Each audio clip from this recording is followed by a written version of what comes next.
La Mona Lisa, el David de Miguel Ángel, la pintura de la Escuela de Atenas, la mismísima Basílica de San Pedro del Vaticano donde hoy duerme el Papa, todas estas obras de arte pertenecen a una etapa de la historia, el Renacimiento. Hoy, en este nuevo episodio de un podcast junto con Navarrete y con García, exploraremos acerca de esta etapa de la historia durante el año de 1500 y todo este siglo XVI, en donde comprenderemos qué sucedió en Europa acerca del arte, de las ciencias. Pero este renacimiento no solamente fue una cosa de libros viejos y estatuas, sino fue el momento en donde se cambió el chip de las personas. Tendremos el acercamiento al hombre como tal. Este siglo de las luces va a ser una herencia de la época medieval, en donde se logrará los picos más altos del arte, de las ciencias, de todo aquello que encantaba a la humanidad. Hoy estas iglesias, hoy estas obras de arte que contemplamos son hijos de la época del Renacimiento. Bienvenidos una vez más. El Renacimiento no es algo que nace de un día a la mañana, sino que rescata de otras culturas. Ideas. ¿Puedes comentarnos, querido compañero Navarrete, acerca de cómo empieza esto? Empezar, en lugar de inventar todo desde cero, los pensadores del Renacimiento se convirtieron en algo parecido a los encargados de una herencia. Ya, claro. Ya que su misión fue buscar, limpiar y poner de modo otra vez las ideas de los antiguos griegos. A tomar una idea de la cultura grecia, entonces. Así es, ya que tenían más de 1000 años de pensamiento. Para los protagonistas de esa época, esto no era solo estudiar libros viejos, sino vivir un renacer. Ya. Buscar su belleza y la inteligencia. Este rescate fue posible gracias a los sabios que llegaron desde Bizancio, trayendo manuscritos originales y enseñando a los italianos cómo leerlos en su idioma original. Claro, entonces miren, les comento el contexto en el que se encontraba. Estamos en esa época en donde había caído el Imperio Romano de Oriente, entonces Occidente logra obtener los libros en griego, por ejemplo, de Aristóteles y de Platón. Los literatos de esta época lograrán transcribir del griego clásico al latín y entonces será mucho más accesible poder acceder a los libros de estos clásicos. Es así como el conocimiento empieza a expandirse mucho más rápido.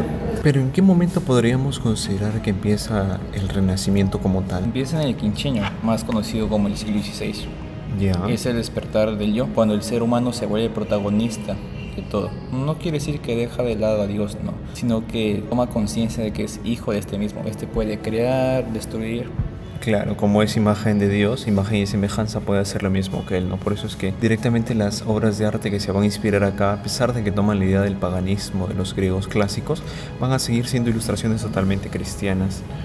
Pero acerca del hombre en sí, el que llegará a buscar entonces siendo él posicionado en el centro de todo su pensamiento. Claro, ¿no? En ese entonces la gente dejó de querer ser anónimo y comenzó a buscar la fama, la gloria personal. Claro, y por eso ahí resaltan los distintos autores en el arte, en las ciencias. Pero todo lo que me comentas acerca del hombre, ¿hubo algún tipo de autor en esta época en la que habló exactamente de esto? De la dignidad del hombre, se podría decir. Un gran pensador llamado Don Pico de la Mirandola, que explicó que el ser humano es un milagro, porque a diferencia de los animales, este no tiene un lugar fijo, no puede estar incluso arriba en el pico de la pirámide, claro, o en la base. Bien. Incluso en el medio. El hombre es el que decide en qué lugar puede estar, consecuencia de sus propias decisiones que éste tome. Claro, entonces tomando esa idea de Don Pico de la Mirandola nace esta idea del hombre universal, ¿no? Que es la típica imagen que conocemos del Renacimiento que hizo Leonardo da Vinci con el hombre de 4 brazos aproximadamente y 4 piernas, ¿no? Claro, de aquí nació la idea del hombre universal, como tú comentas, ¿no? Como Leonardo da Vinci, personas que intentaban saber todo, pintura, ciencia, ingeniería, para convertir su propia vida en una obra. Incluso se dice que todo lo que hacía era porque quería que todo sea arte, ¿no? Todo se llega a saber, a transmitir. Incluso ahí también en el nacimiento se abrieron algunas bibliotecas para las personas y estas podían tener conocimientos incluso sin publicaciones. Van a haber unos gigantes, unos personajes que dejarán marca. ¿Puedes comentarnos alguno de ellos, Joel?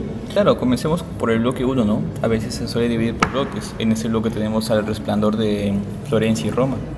Unos pesos bien pesados en este tema, ¿no? Ya que estudiaron la anatomía y la psicología del arte. El pionero de la tercera dimensión, ¿no? Claro, él abandona esa idea de doble dimensión y empieza a, como hoy conocemos, 3D, para poder entenderlo en términos más simples, empieza a pintar en 3D. Y es ahí donde nacen estas grandes pinturas tridimensionales. Claro, ¿no? Fue el primero en aplicar de forma magistral las leyes de la perspectiva lineal. Recordemos que en su dibujo de 2D, hace unas rayas que se cruzan entre sí, que hace apreciar una tercera dimensión. Entiendo. Además tendremos a otro, por ejemplo, el más conocido de todos, Leonardo da Vinci, considerado como el gigante y el genio por su apetito insaciable por el estudio. Sabemos que él abarcó casi toda la ciencia y sus obras claves abarcarán desde la perspectiva hasta el esfumato.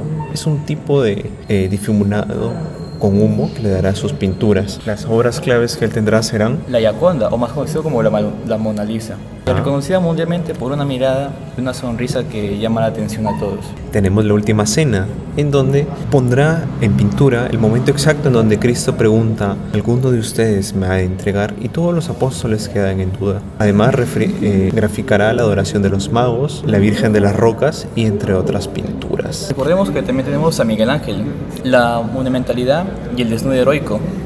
Fue un titán de la escultura y la pintura, famoso por su temperamento fuerte y su obsesión con la perfección anatómica. Y aquí tenemos pues ni qué decir al David de Miguel Ángel, este hombre desnudo que representaba al rey David bíblico, momento antes de enfrentarse a Goliat. Y qué decir de la piedad de Miguel Ángel que está en el Vaticano. Y tenemos una réplica exacta de esta imagen en Puno, aquí en nuestro Perú. Y finalmente la Capilla Sixtina, en donde se reúnen los cardenales a escoger el nuevo papa. Ahí exactamente él se encargó de pintar el techo con la creación de Adán y distintas obras acerca de la creación de Dios, y pintar el altar mayor con el juicio final. Y no nos olvidemos también de Rafael de Asensio. Él era hábil en la armonía natural y la arquitectura de sacros. Él fue un pintor que cerró la caída del Alto Renacimiento junto a Leonardo y Miguel Ángel.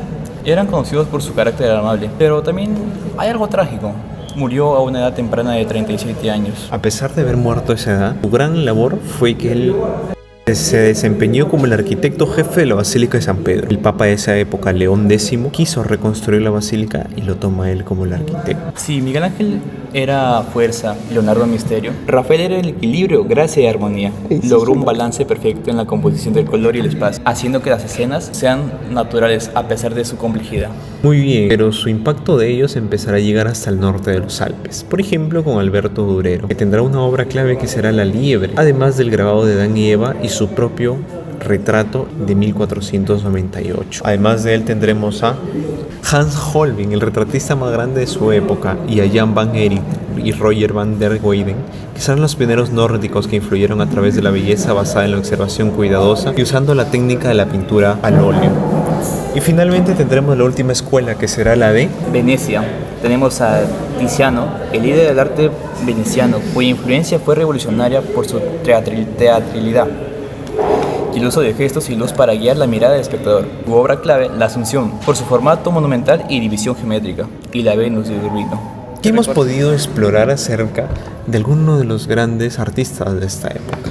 El Renacimiento no va a alcanzar para un pequeño podcast, pero hemos podido abarcar desde sus inicios y cómo hereda desde la Grecia clásica los conocimientos, cómo después va a tomar al hombre como centro de todo, y finalmente los artistas que marcaron durante esa época.